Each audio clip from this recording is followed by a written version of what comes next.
Hey, Megan Scully, and this is the Limerick Post Show. And join me now, it is Mark McLaughlin from Branar. How are you? Good, Megan. Now, look, let's get straight into it. Tell us, first of all, what exactly Branar is for those who don't know. So Branar is a children's theatre company in that we make shows for children aged 0 to 12, and we have been doing it now for 19 years. Next year we'll be celebrating our 20th birthday, and hopefully we'll be able to get back and performing in front of audiences for our 20th birthday. Now, of course, you and I go back a long way. We worked in the same building, Blinthohin. It was back in 2009. I was doing my work experience with Conal na Gaeilge there on Straws Dominic, and I have to say, I got to see a lot of what was going on. I remember there was a lot of arts and crafts and puppetry and loads of cool things coming into the building on a regular basis. But I guess now, of course, given the way things have gone, it's completely changed for you. Yeah, it's been really well. We took the first couple of months.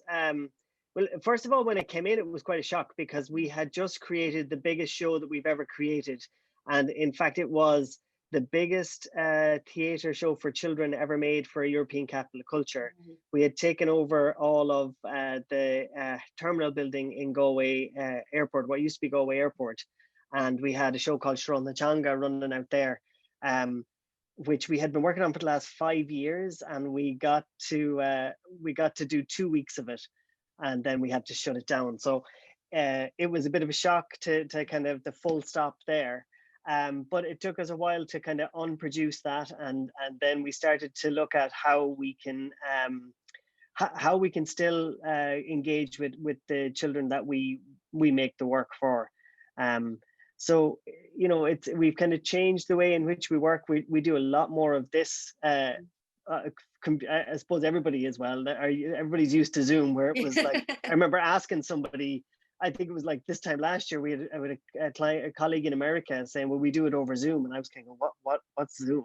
So now everybody knows exactly what it is.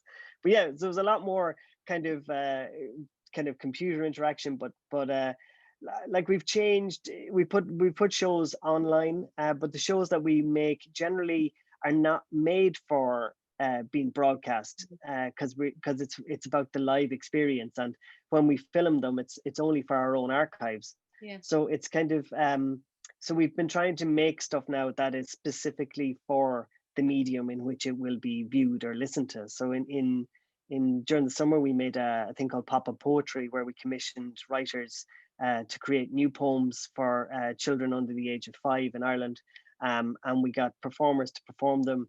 We even got 8 of them. We got Maeve Clancy, who's our kind of a regular collaborator with us. She animated them, and we had 8 of them on RT Junior. They're still up there on the player, actually.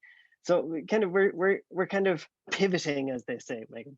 I suppose you just said there, and I suppose a lot of people might not think about it. When we go and watch something live on a stage, there's so many elements going on all around the stage that you're kind of watching and following. Whereas, as you said, when it's on a screen, you suddenly have to maybe compress it all and kind of have it within a completely, as you said, different medium. So it must be like unusual adapting to that as well. Well, I suppose there is expertise in that those people are called TV and filmmakers, and they know exactly how to do that. And there's kind of a huge difference in a theatre piece, especially a theatre piece for children, in that we spend a lot of our time ensuring that the whole experience is from the moment they walk into the room, that the show has began.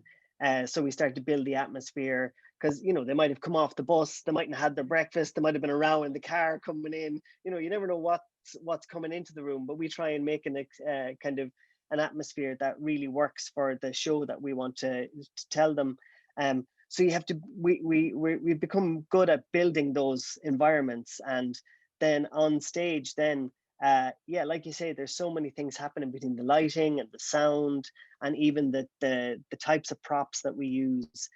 Everything goes towards telling the story in the way we want to tell it. But when there's a barrier of a screen between you, it's something that we don't yet have the expertise in doing that, and when we do, we'll probably start winning Oscars. But the people who are brilliant at that are filmmakers and TV makers. And another thing now as well, the reason we're here talking is about a new performance that's going to roll out across Limerick as well. It is, of course, Rockin the Classroom. Can you tell us about that show? So we've always used live music in our shows, and we've always kind of used shows that had as much as possible had performers performing the music. And we've noticed how the children are really want to get up and move when the music is good, but we can't let them because we need them to stay where they are because we're trying to tell a story. But so we decided, let's go all out and do a music piece for children that takes the themes of nursery rhymes and creates kind of rock and roll songs. We kind of span the whole evolution of rock and roll. So we've kind of early rock and roll up onto there's a few ska songs in it as well. So we've used all these styles, brilliant musicians, and the songs are made up of nursery rhymes that they know. Brilliant. So we opened that actually last year in the Bell Table last October in Limerick, and then it went on tour, and it was due to be back out on tour this autumn. So not to kind of to miss out on the chance, we had the band booked, if you know what I mean. We had all the performers booked, so we said we would come back and try and make it into something that could go into the classrooms digitally. So we're at the moment, the guys are in the recording studio recording the album.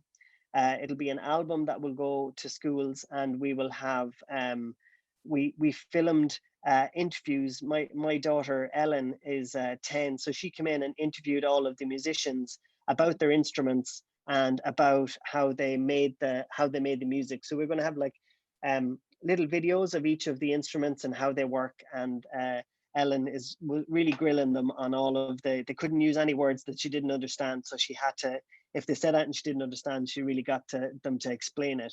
So that will be accompanying the album, as well as an education pack that we kind of are using kind of listening and responding skills and lessons, so that to help the teachers to use the music in as part of their curriculum, but also in a fun way. It sounds amazing. I'm like, I want to take part in this. It just sounds so good. And I Yeah, love that your daughter's involved as well. And I think that's really, I love seeing children interview adults because it's always just amazing. And it's always like so insightful as well. Because as you said, there'll be words they'll say. And even as adults, we'll never question it. We'll be like, oh yeah, Grant. And then whereas a yeah, she child, does like, that. explain that. You need to tell us what it is. Yeah, like she was interviewing Grace Kiley, who's the bass player, and Grace was kind of saying, "So I'm going to bow." No, she goes, "I'm going to use this, and when I do this, it makes a much larger sound." And Ellen goes, "Well, what is this? What do you call it?" And she said, "Oh, this is the bow. It's a bow." And then she said, "And I also pluck." And she goes, "What's plucking?" So there's things like that where there's terminologies that musicians have, and also like we have as adults, that we kind of go, yeah, I've heard that before. I don't really know. I know it's something got to do with the instrument, but it doesn't really bother me. But Ellen was great. Now she really kind of went, no, I don't understand. Tell me. So and it's great from that point of view. I think that is really interesting for children to watch children interview, because that way there's a way in straight away. They're not watching adults telling them things. Yeah, it's much more relatable. Mark, for schools that want to get involved, how do they get involved in this project? Yeah, so to make this happen, we partnered with our friends in the Lime Tree. We've been kind of really close colleagues with the Lime Tree for since 2013, since we were artists in residence down there, and also the Linen Hall in Mayo. So the Lime Tree will have it up on their website, that schools in Limerick can contact them, or else they can contact us directly at branar.ie.